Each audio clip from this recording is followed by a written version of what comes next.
Filing a lawsuit to stop the state of Missouri from what they call an unlawful attempt to convene a special legislative session to redraw congressional district maps. The NAACP and its Missouri chapter, they argue the move would cut voting power of black voters. Stopping the Trump administration's attempt to cut $2.2 billion in research funding from Harvard University, a federal judge who says it was about exerting power to suppress free speech. Medical groups saying they're alarmed over Florida's move to end all vaccine mandates, even for school children. Florida Surgeon General Dr. Joseph Ladapo. Every last one of them is wrong and drips with disdain and slavery. The medical groups say it'll put children at risk and threaten children around them with underlying medical conditions. Illinois Governor J.B. Pritzker says the Texas National Guard is preparing for a Chicago crime-fighting deployment. This is ABC News. With talk but no plans for a meeting between the Russian and Ukrainian presidents, President Trump at the White House was asked about it. I have no message to President Putin. He knows where I stand, and he'll make a decision one way or the other. Whatever his decision is, we'll either be happy about it or unhappy. And if we're unhappy about it, you'll see things happen. Police in Jacksonville, Florida, got a morning surprise at a local Chick-fil-A restaurant. As we walked in, we see a little kid sitting at the table eating his breakfast with one of the managers. 5-year-old named William, barefoot. Cops say he apparently snuck out of his house. Managers gave him a breakfast sandwich. Officers took him home. His shocked mother. It's kind of scary, actually, because we didn't realize what was going on until after we came out. On Wall Street, the Dow closed lower, the S&P 500 and the NASDAQ indexes closed higher. Chuck Severson, ABC News. Wesley Financial Group is not a law firm. Hi, I'm Chuck McDowell, the timeshare cancellation guy. In 2011, I founded Wesley Financial Group with one goal in mind, to help honest folks out of their timeshares permanently. Today, I run Wesley with my two sons, a real family business, treating every client and every employee like we'd want our own family treated.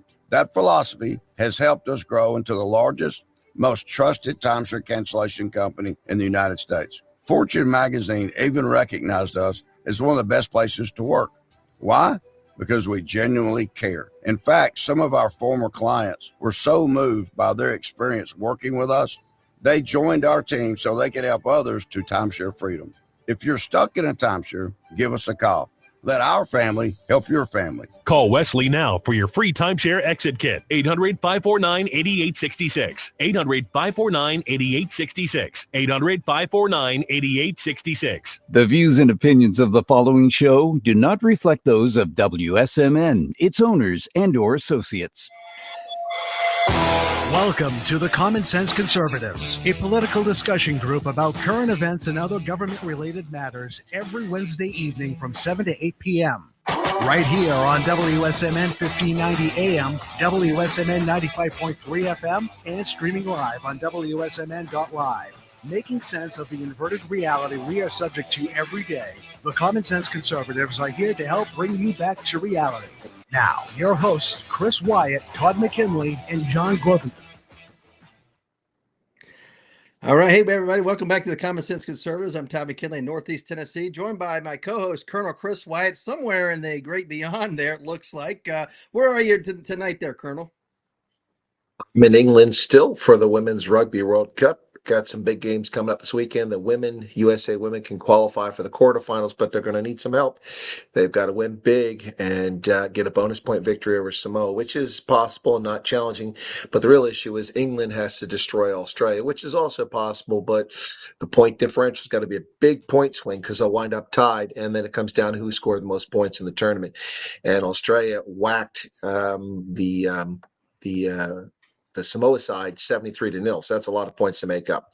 Anyway, that's the situation. So I'm here for that. Got a couple games weekend. Then Spain plays on Sunday, and then it's the quarterfinals the following week. Oh, there we go. John, how are things there in New Hampshire? And holding down the studio as ever, John Grosvenor in Nashua. Doing well up here in Nashua, New Hampshire there, Todd. Before you ask, John Sununu, brother to Chris Sununu, former governor of the state of New Hampshire, is contemplating a run for U.S. Senate in this next upcoming election. He feels pretty confident about getting into this race and winning it. Well, what are your thoughts on John? Or is there any thoughts on him, or how is he like there in the state? I imagine the Sununu's they're well known for sure, but how are they liked after the most recent governor there? Well, I'm not exactly certain how well he's liked with the general public here in New Hampshire. He had been a representative in first district here in New Hampshire for Okay. 97 to 2003, I think, and then he went to a one-term Senate seat, and so he's thinking about returning. He says somebody's got to run for New Hampshire, somebody's got to stand up for New Hampshire. He is a critic of Donald Trump, and that was been brought up to him, and he just commented. He said, that's I'm running for New Hampshire. And as far as Donald Trump comes, we'll cross that bridge when we get to it. So we'll see how things go. We'll see. Chris has been we've seen him kind of ride the middle a little bit, a lot. And sometimes you even wonder if he was a conservative at times, although he always stood by our gun rights, and much appreciation for that. And hopefully, if John Sununu runs, we'll hear a lot of good things from him. And hopefully he stands like Chris for freedoms here in New Hampshire, as opposed to throwing us under the bus with the liberal left. Right. Absolutely. Yeah. And here's the thing, people talk about, he's criticizing Trump or whatever. You're the president of the United States. You should be able to stand a little bit of scrutiny, if you will, a little bit of criticism, even the bad stuff that's out there, even if not warranted, you should be able to withstand that. I mean, me sitting on the local school board, I get it, not necessarily every day, but once or twice a week, I get shots from different people, people that support him in the past, even people who don't support me for sure. So you can take a little bit of criticism, I think. So look, Donald Trump loves criticism, right? I mean, he always vies for criticisms. Give it to me, because I'll just spin it back to you and throw it back in your lap. I don't care. One way or another, he's going to use it for him or against you or whatever. It's like us here, Common Sense Conservatives. I beg for the criticism. I say, send your hate mail. We'll take it. We're doing something right. We haven't got any hate mail yet, or at least George hasn't passed any along. He's burning it, maybe. I don't know. Yeah. So Colonel, what is your assessment on the whole Russia situation? I see that they're buddying up even more with North Korea and China and India. Some of the U.S. Tariffs and our strategies backfiring a little bit, it looks like, maybe. I don't think so. This has been the case all along. The media are acting like this is something new and a new development. The only new development here is the behavior of the Chinese communists who are trying to take credit for defeating Imperial Japan in the Second World War. Nothing could be further from the truth. Right. Nothing could be further from the truth. They played virtually no role. The role was played by U.S. forces. The Soviets were trying to come lately just so they could seize Manchuria and come in late to the contest after Japan was essentially defeated. And the Kuomintang under Chiang Kai-shek and the American Volunteer Forces group over there, they played major roles. The communists were busy killing other Chinese, and they did play a role defeating Japanese, but they were not the proximate cause for the Japanese Empire ending. That was 2 nuclear weapons, one over Nagasaki, one over Hiroshima, and U.S. forces, island hopping across the Pacific. That's what spelled the doom for the Japanese Empire, which was overextended. But the communists want to take credit for it, and the media are stupid, lazy, and don't know history. And so they're pretending like this grouping of Xi Jinping, president for life, Kim Jong-un, dictator for life, and Vladimir Putin, fascist dictator who just doesn't seem to want to go away, is something new. Before the Putin ever launched his conflict against Ukraine, he went to Beijing and got an agreement from the Chinese communists to buy his timber and his iron ore and his oil and all these raw materials and pay him in hard currency so that, when sanctions came, they would survive. And that's one reason why Russians have survived since they invaded 3 years ago. So that's not new. And of course, the Chinese have always been the saviors of the North Koreans. They're the ones who crossed the Yalu River after MacArthur violated directions from President Truman. So this is not something new. It's not something special. It's not something amazing. It's nothing to do with the tariffs. It has everything to do with just a axis of evil. To quote George Bush, It's an axis of evil, and it's always been an axis of evil. And so the press have the memory of a 2-year-old. They can't remember anything past what they had for lunch, and that's the problem. Historians know what happened in the Second World War, and it sure as heck isn't the Chinese communists winning it. They didn't even defeat Chiang Kai-shek, who was weakened by 30 years of war until 1949, 4 years after the World War ended. So they can bite me. Yeah, right. Was that the weakened by the Sino-Japanese War? Is that the one you're referring to? Yeah, so Chiang Kai-shek, well, just that, but there was also civil war before the communists Okay. arose, and basically China was at war with itself for a good 3 decades before, from about 1912 onwards until 1945. And then those two sides fought each other after the Japanese withdrew from China at the end Right. of the war. So it took 4 more years before the communists could defeat Chiang Kai-shek and Kuomintang, who were mortally wounded by fighting for China all those years. And so the communists want to take credit, but they're just a bunch of what's the word I'm looking for? Interlopers. And remember that they murdered 30 to 40 million Chinese in their so-called Cultural Revolution, which was really more like genocide, Right. ethnic cleansing. Absolutely. I think Truman would have something to say about how much China played in the 2 atomic bombs that he dropped on Japan, for sure.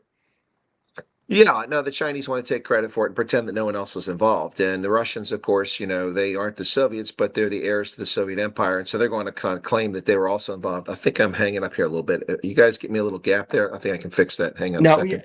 No, you're coming in fine on my end over here. He may have froze up though. Well, as soon as I say that, yeah, he was having troubles on his end. We were getting well and fine, but that's all right.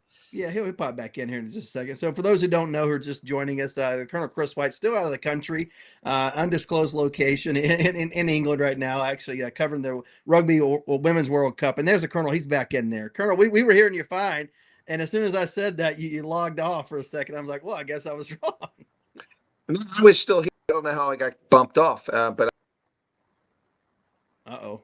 Yeah, we're getting some. Now we're getting them. Yeah, now we're getting now we're getting the freezing and all that good stuff. Hey, did you see this, John, today?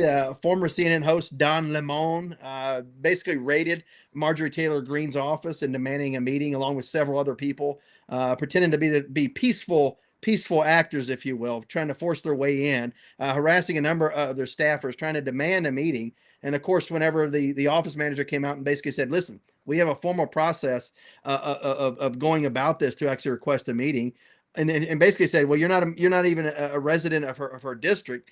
How dare you bust in here and start videoing us and demanding a meeting and pretending as if you're being peaceful about it. So that's Don Lemon. Did you see that today? No, I did not see that. That's pretty interesting. So this is like a trend for the liberal. You remember that time when Russia and China was having a meeting and Barack Obama and Hillary Clinton went and busted into the meeting, demanded to be a part of it, and I think they got ousted. Yeah, as they should, right? This is a liberal left thing, I guess. I don't know. We just demand to be parts of things we don't belong. I don't know. Right. Well, I've had people do that on the left as well. As you go out and run for public office, like demand, your time, demand you listen to them, demand, you listen to whatever their comments or complaints are. And it's like, first off, I'm not in the office yet. You need to go complain to the person who's actually holding the office. And they just love to blister you, though, up and down, one side down the other. Yeah, most times you go to DC, if you call ahead and make an appointment, they're very glad to give you an appointment. Now, if I call Rand Paul's office from here and tell them I want an appointment, sit down as an individual, they'll tell me to go find your senator. We can't be dealing with you. We represent Kentucky. That's right. Well and fine. But if you're a group of people, an organization, and things like that, most times they'll accommodate you. They'll fit you in somewhere, and they may disregard what you have to say, but they usually will give you the time. Yeah, they give you the cursory 3 to 4 minutes. Go ahead, guys. But this isn't a visit. This is theater. Yeah, it's political theater. Don Lemonhead and his band of merry little lunatics went there to intentionally cause chaos. None of them should be allowed in the building. Don Lemon is not a journalist. He's a political activist. He has no business in the Rayburn building whatsoever. So he should never have been allowed there. I've been in the Rayburn building. I imagine Todd's probably been in there as well. It's where they house all these folks. And, it's really not a place that you should let people like Don Lemon in there. The guy is just a fraud. He's always been a fraud. He's a whiny, crying little baby.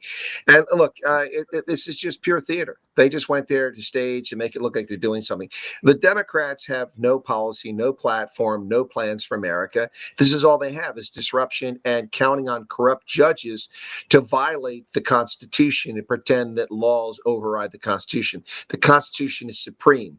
And we are going to see several court cases that the Trump administration has lost this week to corrupt judges and circuit courts. They're going to be overturned by the Supreme Court. Just give it time. I like the way you worded that. I don't know if you caught that, Todd, but it's the building in which they house our members of God. Yeah, like they're prisoners. Yeah, Help, get us out, please save like us. it's an asylum or something, right? That's where we house them. Well, if you've ever walked in that hall, you'll see a lot of pompous, self-important clowns who are just used car salesmen and shyster ambulance chasing lawyers that think they're better than the rest of us, and they're not. Some of them are erudite, some of them very intelligent, some of them very patriotic, but most of them are just scumbags sitting in Congress, sucking down a paycheck for decades on end. Speaking of which, I heard the Penguin is going to retire. Did you guys hear about that? I didn't. Jerry Nadler. Yeah, he does look like the Penguin. I mean, he's right out of Central Casting for that role, right? Oh, he is. He should be in the next Batman movie. If they have one, yeah. I mean, think about it. You put Danny DeVito, I think they destroyed the Danny franchise. DeVito's character and him right beside one another. It's like, how do you tell the difference, right? I think that Jerry Nadler makes a better Penguin than Danny DeVito. I love it. Love it. Right. Well, what's funny is whenever they catch him on the street many times in Manhattan, and they'll go up to him and interview him or talk to him, and they'll ask him questions, and they'll use his own words against him. They'll be like, "Did you hear that Trump said this and this? Yeah, I don't really like that. I don't appreciate that." It's like, actually, Congressman, that's your words, by the way, and they laugh at him and run away. That's funny. The ultimate setup. Yeah, well, you were actually the one who said that. Oh, wait a minute, I'd have to look at that. I'd have to go back and review that. Maybe you're using it out of context. I don't think so. Anyway, the Epstein victims, we're going to bring that up real quick, and I'm not going to try to harp on it, but Epstein victims press lawmakers to support bill to release hidden files, say Americans will be appalled. And, I imagine, yes, they will be appalled. But my contention is with the whole thing, people ran on there being files and all this stuff, and then all of a sudden what we get is I hate to use this word, big nothing burger, right? It's what we pretty much got out of it. I mean, you got a few things here and there, but what was promised of being there isn't there apparently. It's from my understanding they released 3,300 pages of toilet paper, more or less. I mean, it's useless. Right. And the whole purpose was just to try to pacify the people. It's like, we're not stupid people. We're not stupid. Don't treat us like we're dumb. We already know all this stuff. Then don't release it like you're doing us a favor. Right. And they had the big event, several months ago back at the White House. People came out with, here's the, list 1 or whatever it was, document number 1 release. And where did it go? Nothing after that. And I get it. I get it. You can't release people's names who maybe or may not have done something. They have to stand trial. I get that. But, there should be able to way to redact certain things and release a lot more information if there's stuff there. I don't know. Anyway, that's the last I want to talk about it. But I don't know. But did you hear? Okay, you got to follow that up with this breaking news, man. About 5-6 hours ago, about 9 women that were victims of Jeffrey Epstein said they had enough, and they know who was there, and they remember who was there, and they're thinking about constructing their own non-official list of people that have been there because they want justice, and this is what we talked about in the past. Is it's necessary to seek justice in matters like these. This was a terrible crime against people. It's a crime against society when you think about it, but these people were directly involved, and this was a terrible crime against them. They deserve it. They deserve to have the justice. Right. Oh, I agree. I agree. Where have they been throughout the past 5 years? Why are they speaking up now? Well, they had 4 years under Biden of not being prosecuted. Why now? I mean, I'm not. I don't know. They may have been working with members of Congress that have been pushing it off. I have no idea, Chris. I would like to get a hold of some of them and invite them in to explain that to us. I get it's a horrific experience for those involved, but this seems very politically self-serving at the moment. And again, I lost some viewers because their feelings were hurt because I got sick of people droning on about the Epstein files with no evidence whatsoever. People coming into my chat making silly arguments, demanding that I talk about the Epstein files, and I'm like, why are you people so obsessed with this? If that's your obsession, go elsewhere. I mean, we've reported on the case, we've given the current situation, and there's nothing to see here, nothing to talk about. But the Trump's covering up. Trump's Trump's not covered up anything. Trump even asked the courts to release the documents. Of course, grand jury testimony is not going to be released, and now Congress is interjecting itself in a place where it shouldn't be, and they're releasing files and 33,000 pages, additional pages on top of the stuff that the Trump administration released a few months ago, when all the extreme right-wing people said, "Oh, we're getting it," and then they found nothing, so they're feeling this. They started attacking Trump. I mean, it's not Trump's fault that there was nothing in the material released, because Trump didn't generate this stuff. The justice system did. But anyway, the whole thing is salacious, and I find it quite annoying that it's still going on. And I'm glad they released it, because I'm tired of hearing people moan about it. And once again, they'll find nothing. So if people have got something they can offer, evidence of people who've committed some sort of crime, then let's get with it. It's been 5 years. Epstein's been dead forever. It's not like it's going to hurt his feelings, or he's hiding in an island in the Caribbean that I we don't know don't if know he's about. been Who dead knows? forever, but it's been a little while now. There is people like Thomas Massey who's calling for the release. There are other files that have not been released, and Thomas Massey and a few other members are calling for the release of these other files, but they need the majority vote to get them, and they haven't got it yet. So maybe down the road we'll see something come of it that's actually something substantial. I mean, what other files? Grand jury files, grand jury testimony cannot be released. Federal judges have repeatedly, 3 of them said no, and so they keep trying to shop this thing around. The House has released 33,000 records on top of the Trump, and these are from the Justice Department, presumably. So what files are left? Are they Justice Department files? Are they? I don't know. Are they somebody's notebooks? All I know is they it's took a anyway. buttload of information out of that mansion. When they raided his house, they took stuff. They had CDs out the hindquarters. I forgot how many hours of CDs they had. It's a phenomenal amount. They had, of course, if it's got pornographic material on it, you can't release that to the public. No, of course not. You can Of make course a not. statement at least. Hey, we found some notable people. Right. Yeah. 10,000 hours or of whatever kind of porn or whatever, that was made there on premise. Well, I mean, guys, that's all very important. It's all salacious. It's criminal activity. The justice needs prosecuted. But as someone interested in national security and politics, I'm much more concerned about the buttloads of documents and material they seized from John Bolton's residence. A man who betrayed this country, a man who compromised top secret classified information, a la Hillary Clinton. That's something I'm much more interested in. There's no discussion of that in the press, nothing whatsoever. Because once again, the Epstein files have come up to cloud over and paper over the real news that's breaking out right now, which is John Bolton. And that's not even being talked about by the media, but they're talking about Epstein. Well, let me ask you about John Bolton. They didn't arrest him. They raided and took out a lot of documents. And somebody said the other day, I was watching something on Fox News. It was a soundbite basically saying, oh, it was the information that we were after. We weren't after him specifically, but the documents. And I'm like, yeah, but if he had the documents, he's the one who committed the crime. He should be going away with the documents in handcuffs, right?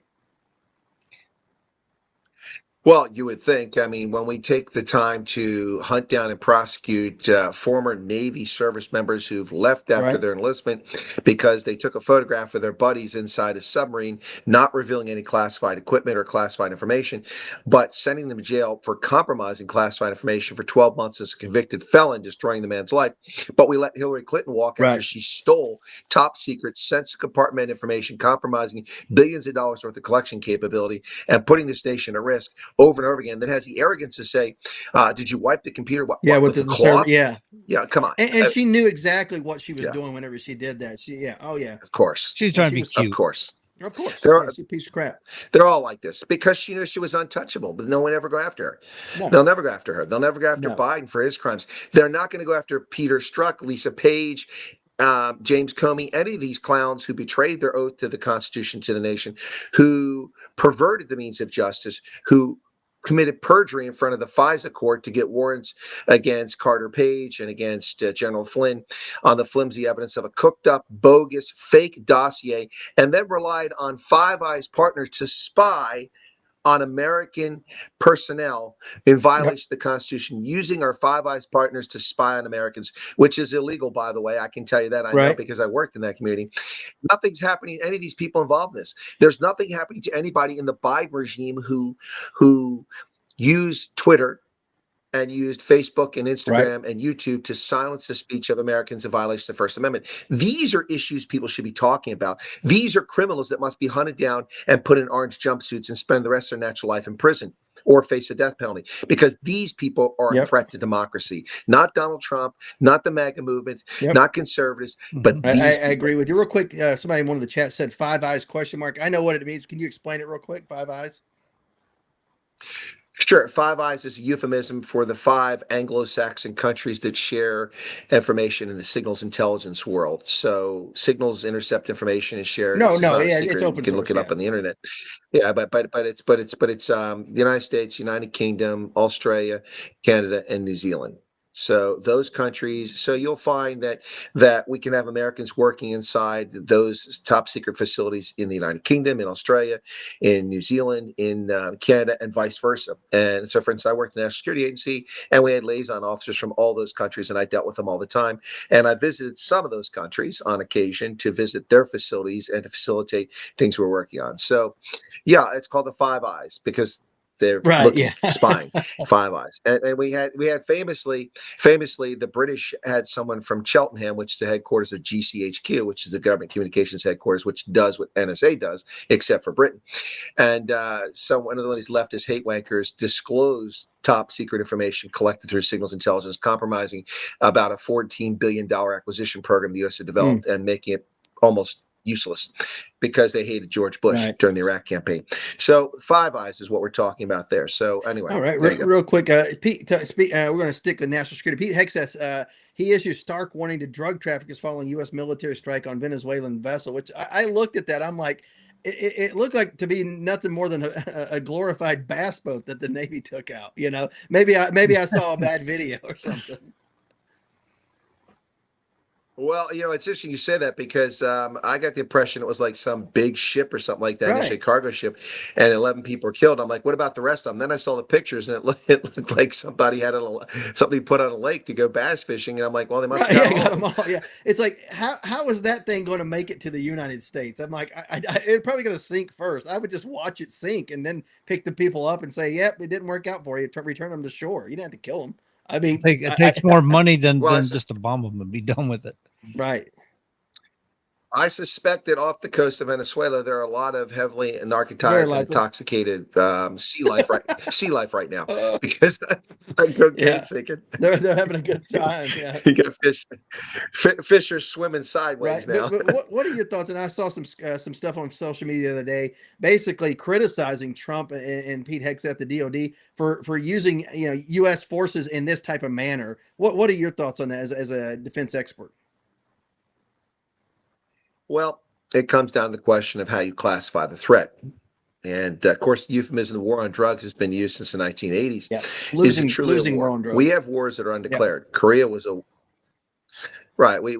Korea was a war that was undeclared. We never declared war on Korea, but it was a war nonetheless. I don't know that we ever declared war on Vietnam, North Vietnam, but we did fight a war there. So you can argue that the war on drugs is a war. It's just against not formal nation states as such, with a few exceptions. So in that situation, that makes it legitimate. I'm a little surprised that they blew the thing up. Normally we try to intercept them, and I'm not sure why we didn't just try to intercept unless they're trying to send a message. And I think they sent a very clear message. This week we had a major narco trafficker from Mexico convicted and sentenced to life in prison in the United States. And for that, he offered testimony in his allocution, and he said, hey, for years I've just paid off the military, the police, the judges in Mexico. We can get away with whatever we want in Mexico. Basically saying that Mexico is a narco-terror state. That's basically what he said. So this is huge development, both the life sentence for that narco trafficker from Mexico and this boat being blown out of the water off Venezuela. Of course, they're losing their mind because Trump sent all these boats down there, but there's a bigger message here. It's not just to the narco traffickers. It's also to Venezuela, which was the intent. Maduro's paranoid. He thinks that the Trump administration is going to try to do regime change, but Trump has never done regime change. He's just defeated his enemies on the battlefield and moved on. Absolutely. Yeah, but I guess the idea is, go off their coast, the international waters, don't let them move anything anywhere unless you allow it, basically. Yeah, well, he said, let this be a warning. And they put it in all caps on his social media. He said, you guys, don't mess around with America. This ain't going to work. Right, absolutely. Folks, you're listening to the Common Sense Conservatives right here on WSMN 1590 AM and 95.3 FM. We're live every Wednesday night from 7 to 9 Eastern. You can also catch us out on the internet at wsmn.live. That's wsmn.live. Joined by my co-host, Colonel Chris Wyatt, who's over there in England. I guess he's going to stick around for the first hour. And John Grosvenor, as ever, holding down the studio. Getting a little dark there. I like the lights behind you there, John. Yeah, I can brighten it up a little bit if I want to. I got the... Oh, No, you we like don't the Christmas lights? And... No, it's fine. It's starting to look a little bit like Christmas. That's what I was thinking. Right. Yeah, absolutely. Well, the Secretary of State, going back to the Venezuela strike, basically said we're not going to sit back anymore or sit back and take it anymore. Essentially alluding to the fact that, there's probably more strikes in the offing, if you will, moving forward. And I think it is, like you said, Colonel, it's sending a message to the president there and saying, listen, your time is up. You probably should move on because, you got nothing at this point. We're not going to mess around with you anymore. Well, it's funny you should mention that because I watched an episode of The Big Bang Theory recently, and there's a line in there in which Sheldon, then someone else says, because they I think he told Will Wheaton, he said, you probably should just go, and then later Amy told you probably should just go to Raj. So I'm just saying to Maduro, you probably should just go. Yeah. At this point, yeah, your position is untenable. You should move. Exactly. Yeah. I mean, look, the history of Latin America is one of sadness. I mean, we've had countries that are the fourth largest economy in the world in the 1930s, Argentina, and now it's been a basket case for 50, 60 years after fascists took over the country in the 1930s. Venezuela was one of the biggest oil producers and one of the wealthiest nations in Latin America, and now it's a place where people eat rats out of garbage cans. And 8 million Venezuelans have fled, many of them to the United States, and I wish they'd go home to Venezuela. But as long as a self-serving autocratic fascist dictator like Maduro runs the country, then they're not going to go home. And think about this. In our own country, we have people, and I had a call from somebody today, who was relaying a message to me. Wanted to do this anonymously, and they're afraid. Well, they're not afraid of me, but they're afraid if I talk to somebody about the issue, I may use their name, and then all of a sudden they'll be reprised against. And I'm like, you think about that. People are afraid in this country, the United States. And I'm thinking to myself, well, you probably have the wrong people in office. You should probably unelect them, if you will, the next go around if you're too afraid. This wasn't somebody that I represent. It was somebody from a different district asking some questions because they're afraid to actually go to their person that represents them. And I'm like, probably the wrong person to have in office. Probably should kick them out of office next go around. And we have an election coming up just just this next year, less than a year away. Well, you can use the phrase. You probably should just go. Yeah, I'm gonna start using that one. You should probably just go. Yeah, but afraid to bring it up to their representative, and I'm like, this is kind of like dictators in like Venezuela and other places. This is like, if you had an issue, you wouldn't bring it up to Putin because he'd probably put you to death. You know what I mean? Like, or disappear you with some sort of mysterious cancer that you didn't know you have. That kills you within 10 days. Yeah. No, that's right. What are you going to say? What are you going to say about that? Well, and that's just one of those things. Like, this is how this country goes in that direction. If we don't vote out bad people and just continue to go along, sit on our hands, don't speak up. This is how people that have ill intent gain power. I think Americans become weak there. That's a fair point. You talk about people fearing reprisal and all this other stuff. Don't mention my name because it might backlash. Stop being so weak. Grow spine, man. Right. I mean, what happened to men in this country? It's time for men to be men again. And it's funny is similar situations. I see people that post on social media talking about Second Amendment in case your government becomes tyrannical. I've even had some of those people call me and ask me questions, and it's like, why didn't you reach out to your person? Well, they're too afraid. It's like, so you're talking big game about the Second Amendment, but you're too afraid that your local representative is a tyrant. I thought you were a big 2A guy. I'm not saying go kill the guy, but where did the tough guy go? You know what I mean? Yeah, I see a lot of people with a lot of big talk until it's time to do something, and all of a sudden they cower back, looking around, waiting for somebody else to do it. It's like, come on, man, you put it all out there, let's go. They're the ones that say you'll find out. You'll find out. It's like you never find out because they never do anything. You'll find out. No, we won't. But John, you know what causes that? That, right, John? You know what causes that, right? You said, where are the real men at? Those who live off municipal water supply are ingesting far too much estrogen from all the birth control pills that are being flushed into our water system, and then the water being treated. The estrogen is finding its way back into the bodies of the Is this an men, actual and thing now that we you're have talking beta about, or you're boys. just kind of throwing that out there? Actually, I'm being facetious, but actually, there's truth to it. They've seen deformed fish, male. They've got the wrong sort of behavior because of the estrogen chemicals that have made it into the water system because of birth control pills. Yeah, it comes out in the urine. Oh wow, Comes out in the no, urine. Anyway, there's an actual yeah. So I was being facetious No, about the dudes, but no, it's a but true story. regarding what you're talking about, though, there is some truth behind plasticization. So we're drinking out of plastic bottles for decades now, and it's getting into our systems and stuff, and it's supposed to be lowering the testosterone levels in men.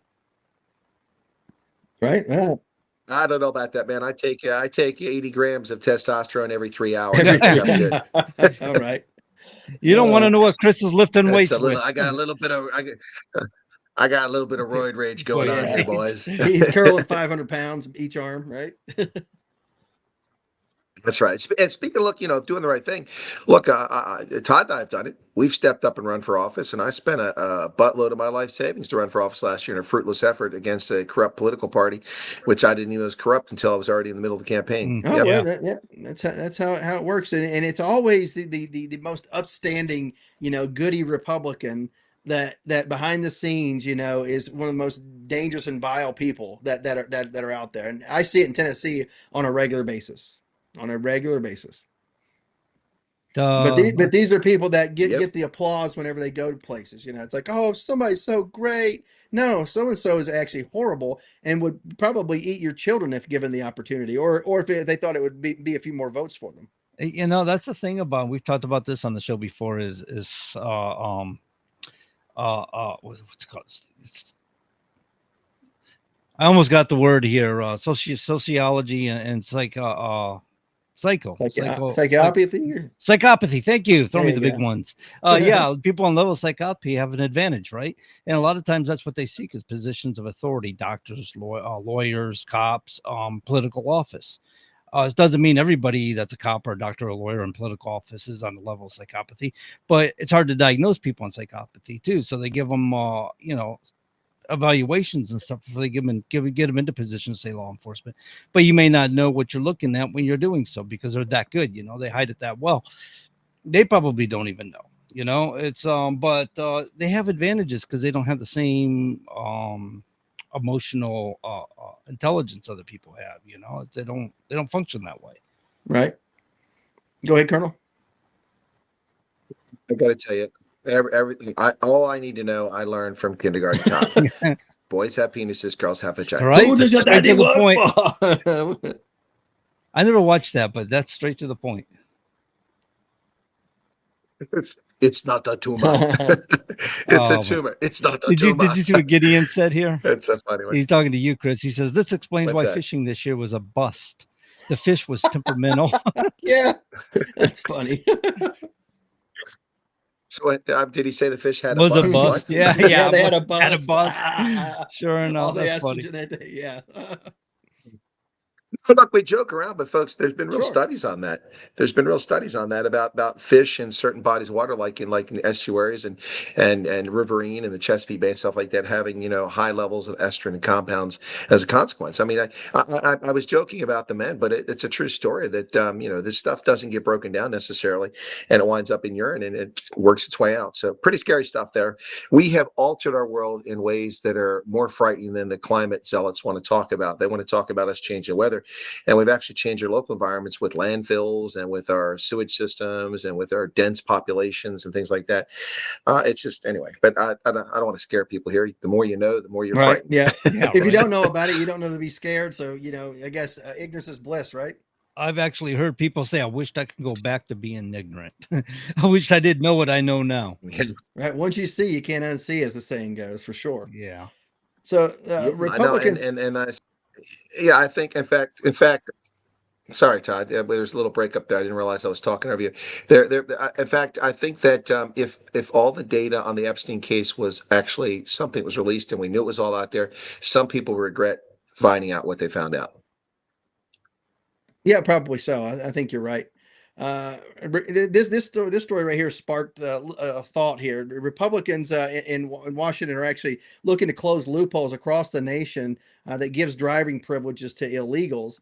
And last week I was in Tampa for the American Legion National Convention, and as I was trying to leave, pulled out my driver's license, as I've done dozens of times, handed it to the guy, and he said, "Oh, this doesn't work for travel." And I'm like, "Why not?" He's like, "Oh, it's not one of the what do they call the Real special ID? Real ID. real ID?" Real. And I'm like, "Really?" I said, "I thought it was." And I looked at it. He said, "Look right there. It says not for real ID purposes." I'm like, "Do you realize?" I told him, I said, "Do you realize how many times I've traveled on this?" I said, "I traveled here to Tampa on this ID."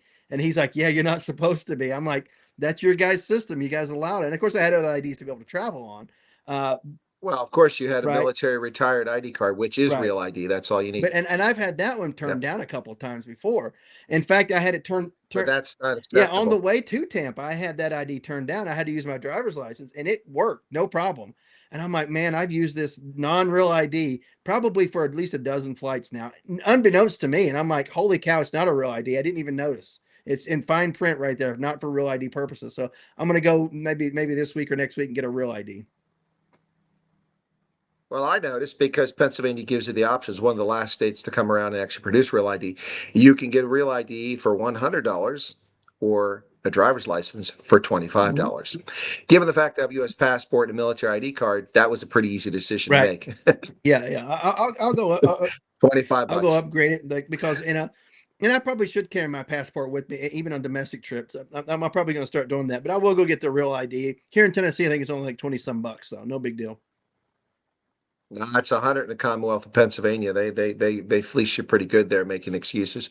I'm sure one day they'll probably stop issuing, but there's no reason to issue real ID because I have 2 biometric IDs. So anyway, but yeah, it's just another way to take money out of people's pocket and another way to track our movements so they can use it against us. Yep. Right. Oh, absolutely. But it was just kind of funny that, here's TSA, something we spend billions of dollars on security and all this stuff. We have to have the real ID to get through security. And I've been doing it, probably for the past 2 or 3 years on number of flights. Like I said, a dozen flights, probably less than a dozen, but at least 10 flights I've used it on over the past couple of years. And, probably shouldn't have been doing that, but TSA allowed it to go through. No problem. I think that's on them. I think it's like a kick in the teeth, this real ID nonsense, because, they only passed that law in 2005. They couldn't implement it until 20 years later. Right. Now that it doesn't matter, they let a bunch of Exactly. illegals into the country anyway. I mean, what's the point? Right. Yeah, it's 100% of that. It's kind of like when you're on active duty, you're automatically enrolled in TSA Pre, so you don't have to enroll or pay for that because you're serving the military. You're a trusted agent. And I was told by the military that that's the case for your retirement because you have a permanent DoD ID number now, not your Social Security number, and that works. After I retired, for the first year after I retired, every time I flew, I got a body cavity search because I wasn't TSA Pre. I'm like, what are you talking about? Here's my ID. Well, sir, you're not in TSA Pre. So I finally had to go and pay to get into TSA Pre. And I finally found out why. And the Department of Defense says they can't vouch for you. You can't vouch for me. You give me a damn retirement check every month. I'm still a colonel. I'm subject to recall. If I commit a crime, at your decision, you can activate me and bring back an active duty to prosecute me for that crime. If I commit a civil crime on a military installation or federal property, they can order me back to active duty and you, Todd, to prosecute us. What do you mean you can't vouch for me? What a crock that is. So I got to pay this stupid thing, which runs out after 5 years. In fact, I think next year is when it runs out, and go do this TSA Pre thing, which is like rectal bleeding. Yeah. So anyway, Yeah. I kind of digress, but I thought that was kind of important. Oh, Since we're talking absolutely. about Yeah, real ID. I did the pre-check whenever it came out several years ago, and I've re-upped it recently. And I do it because I used to do a lot of international travel, like not quite as much as you, Colonel, but on a regular basis. And I just love being able to just slide right through, and get in and get out, and not have to wait in these long queues. I just don't like that. Well, the thing for me is it's invariably, it seems like whether it's Atlanta or somewhere else, every time I arrive, the damn TSA pre-line is not open. They've closed it because, I mean, I've been in Atlanta like 4 times and I go to get the TSA pre and it's closed. I mean, well, we shut down at 7 p.m. or whatever time. Like, then why am I paying for this? Right. And if I go to Harrisburg, if I go to the TSA pre, there's like no one in front of me.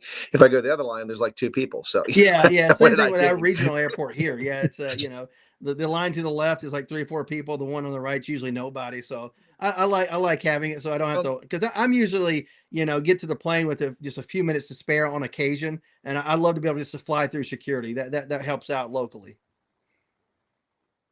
Two advantages to it. You don't have to take your shoes off, but that's been rescinded now. The shoe bomber has been so long ago. So no one has to take their shoes off, and you don't have to pull your laptop out of the I love bag. that. So that's an advantage. Was that to prevent people from getting athlete's foot? No, they had Richard Reed, the shoe bomber. Well, it's because they have advanced enough sensors can detect that when you walk through the full body scan, and they had them for years, but they were still forcing people to take their shoes off because they're a bunch of perverts. Yeah, I remember doing that. I'm like, the first time I went to the airport and I had to take my shoes off. I'm like, I gotta stop flying. There's gotta be a better way to travel.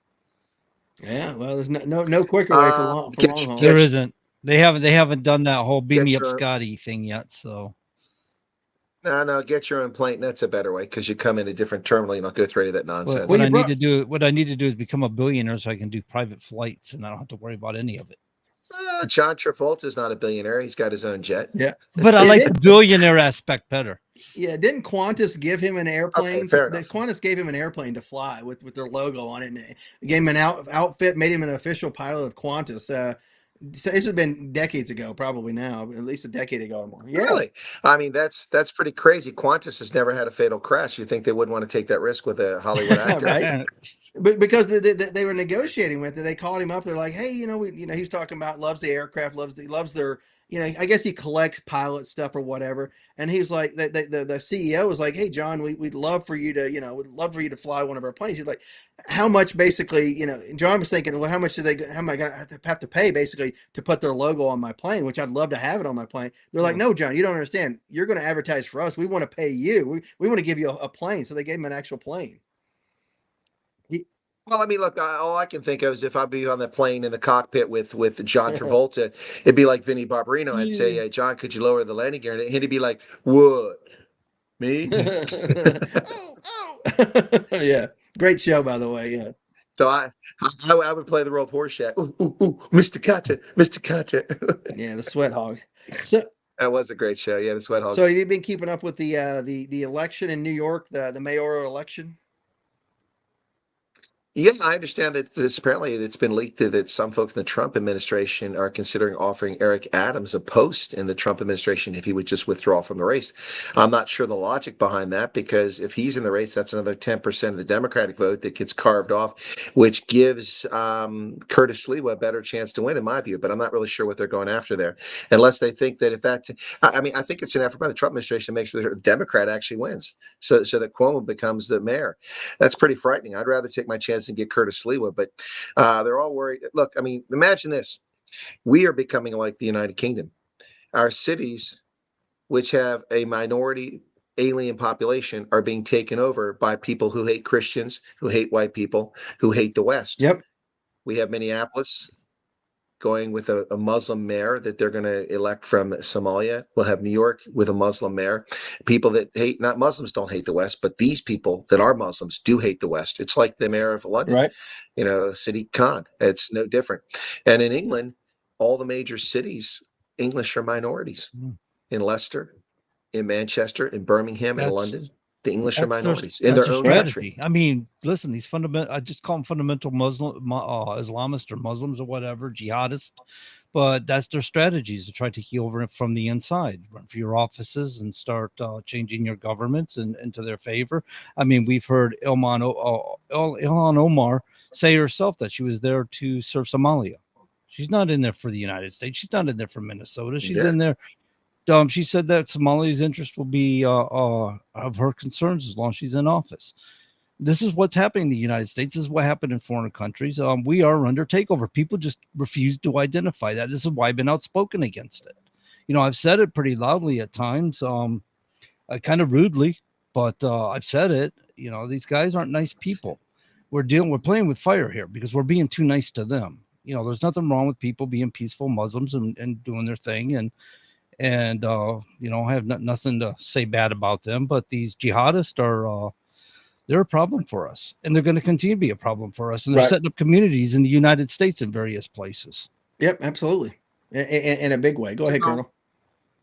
Yeah, let's talk about Ilhan Omar. Ilhan Omar, who claimed that she hasn't made money while she's in Congress, is an outright liar. She scoffed at claims she became rich while serving the House. But her financial disclosure report, she's now worth $30 million. When she filed her financial disclosure report in 2024, she's at her assets were less than $200,000. Her income, her net worth is increased by 3,500% in 1 year. She has partnerships in a winery and a venture capital firm, partly owned by her third husband, Tim Manette. I wonder if they're all three at the same time, but three husbands.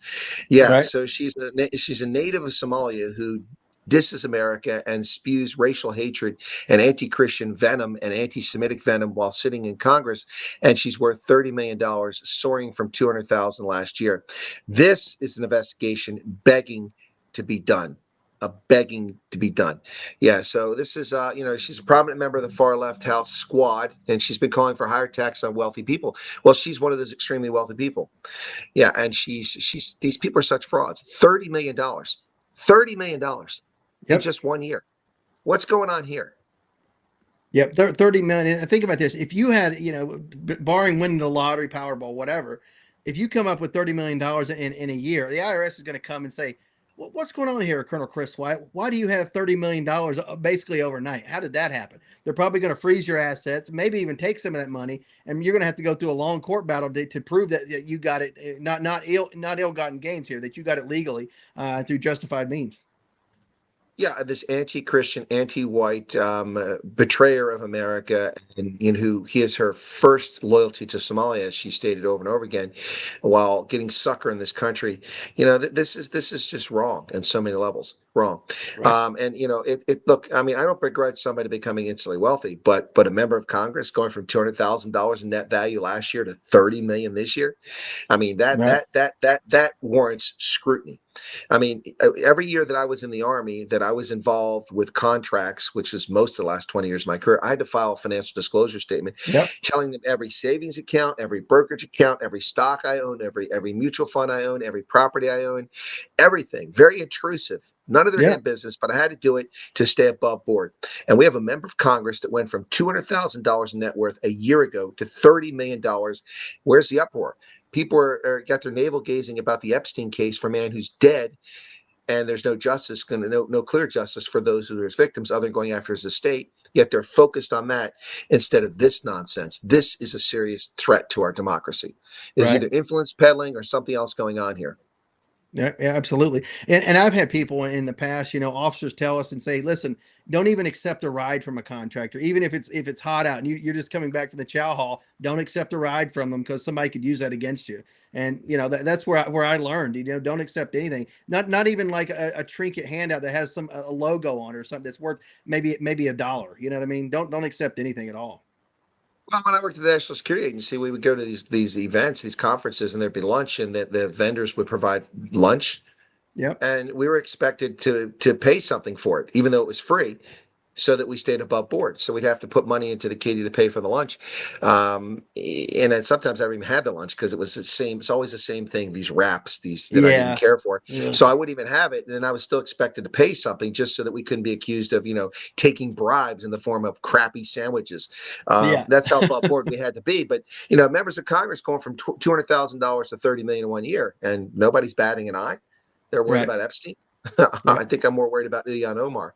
Yeah, and that's what I was saying when I was at the White House Communications. We had on Anacostia Naval Annex, now Joint Base, we had Building 399, and of course we had another annex over next to HMX where we had an office and of course training facilities.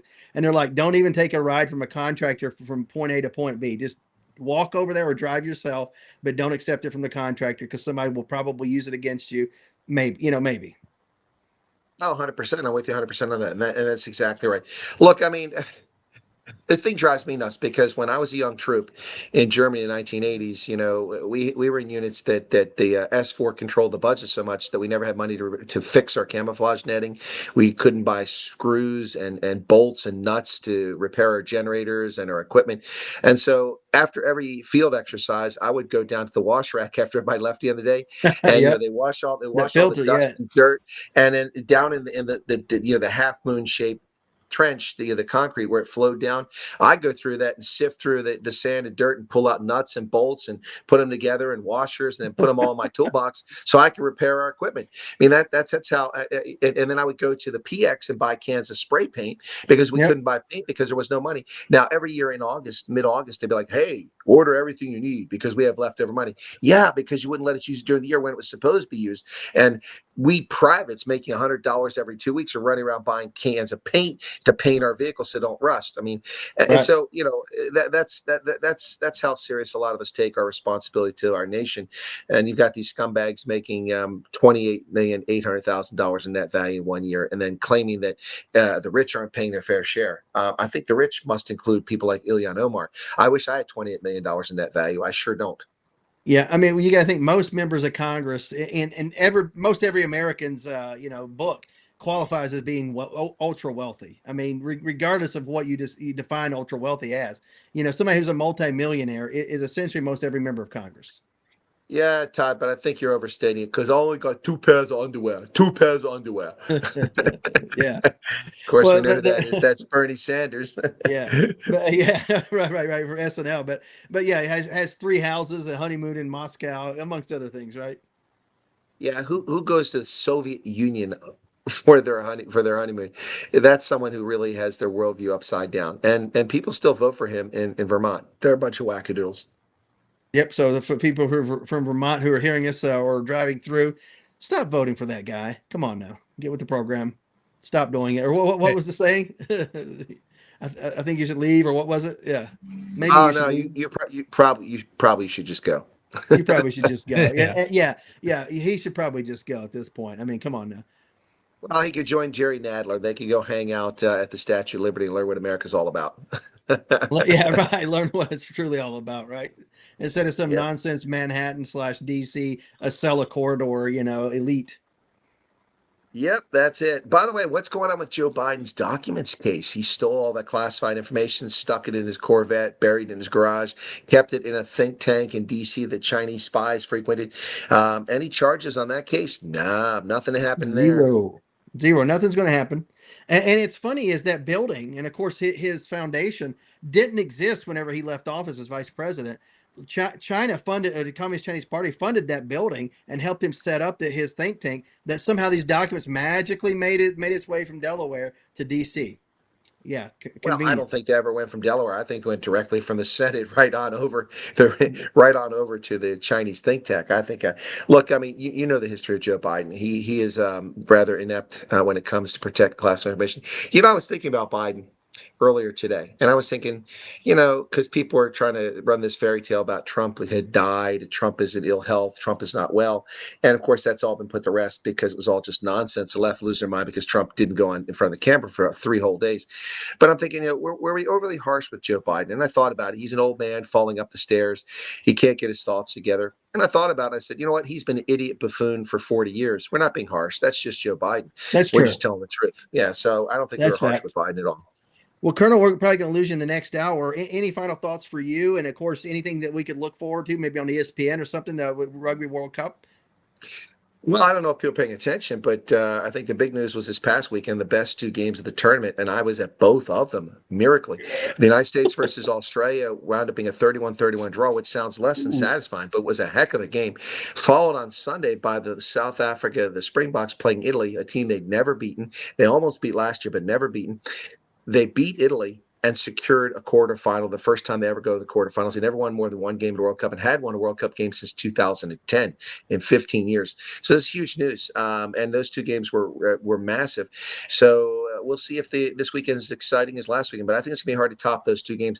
And it's good because most of the early games were blowouts. I mean, teams were like England beat USA 69-7. Oh, yeah. Destroyed. And it was just destroyed. That's how it was in every game. And then suddenly the 2 best games of the tournament took place one day after they're in the same town, and it was fascinating. Ooh. So I'm looking forward to it. I'll be in New York again this weekend to watch USA versus Samoa on Saturday, and then Spain plays on Sunday, and then it's off to the quarterfinals the following week. So that's what I'll be watching. ESPN does cover, but you got to go looking for it. So yeah, you do. In the meantime, I'm wondering if we're going to blow any more boats out of the water in the Caribbean. I'm keeping my eyes focused on that. Yeah, well, I'm going to stay out of my local lake and my bass boat. I'll keep it docked for the next couple of weeks. We'll see. All righty, guys. All right, I'll drop off now so you guys can take over for the next hour. Thanks a lot. Cheers. All right. Thanks, Colonel. We'll talk to you soon, brother. All right, folks. Colonel Chris Wyatt's going to drop off, and we'll see him again next week, or hear from him if you listen to it on our radio. We should have about another minute here. We have the music playing us off for the hour. We'll be back at the top of the hour as soon as we get that music. And there it is, ladies and gentlemen. Come back after these messages.